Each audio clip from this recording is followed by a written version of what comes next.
many years ago, on the corner of 38th and Chicago in Minneapolis, in the same brick building now housing Cup Foods. I used to stop at a soda fountain in Wilharm's Pharmacy on my way home from school.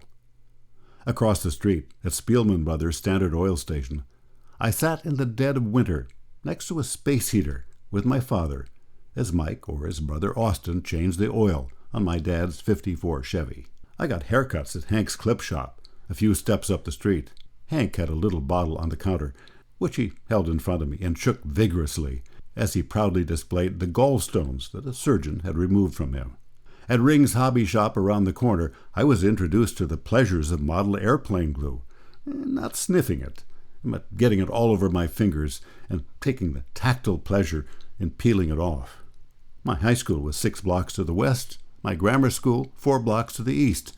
My church was a block south. I grew up on 41st. It was my neighborhood. 38th and Chicago was the place where it happened, where a bad cop took a knee to the neck of George Floyd and killed him. An incident setting other parts of the city and the country ablaze. But 38th and Chicago remained peaceful and has become a shrine mourning a death and a national illness, a lethal virus called racism that we should have been immune to a long time ago. I grew up in this working-class neighborhood in South Minneapolis. My dad was a carpenter. My dentist lived across the street. Another neighbor sold washing machines at Sears. Never really knew what the guy next door did. Not very much, I think. But he did swear a lot. Or sort of. Dag nabbit, he used to say. Minneapolis Central, my high school, was about 25% African American in the 60s when I attended. Yes, there was racism, but subtle. Minnesota nice on the surface. I covered Minnesota politics as a journalist, and now, living in California, still keep an eye on it. It has always been schizophrenic, chiefly progressive, but with a bellowing reactionary underbelly. Historically, although it was certainly not alone, Minneapolis was well known for its racist real estate covenants and bank redlining, limiting loans to minorities.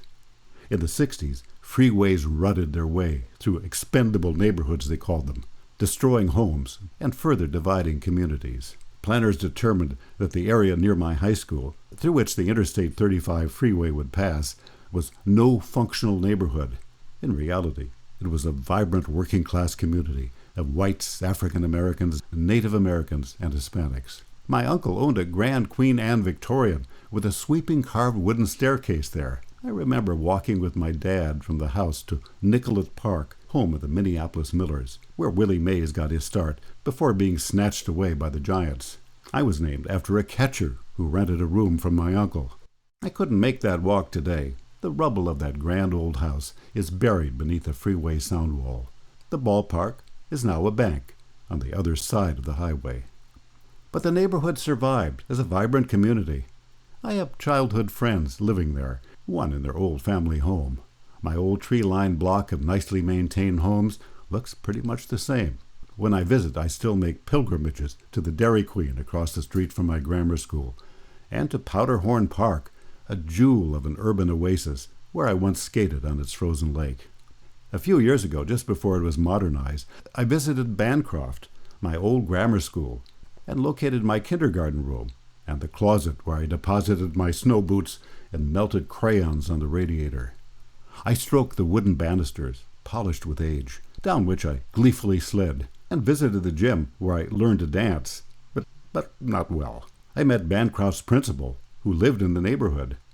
The school has evolved as the city has, to embrace its Somali and Spanish-speaking population, with an educational system based on the International Baccalaureate, which emphasizes a worldview. My kids went through an IB program in San Francisco, and it greatly contributed to their success. Maybe, given the monuments to love, equality, and the memory of George Floyd erected at 38th and Chicago, and the peaceful vigil which has taken place there over the years, that corner still has a chance to become a symbol of a new start. 38th and Chicago, dedicated to the prospect of a new era in America, a real change. That, as we know, will take work and our votes, but we need to do that work and cast our votes. If the rest of America looked a bit more like my old neighborhood, we would be better off indeed. This is Russ Johnson.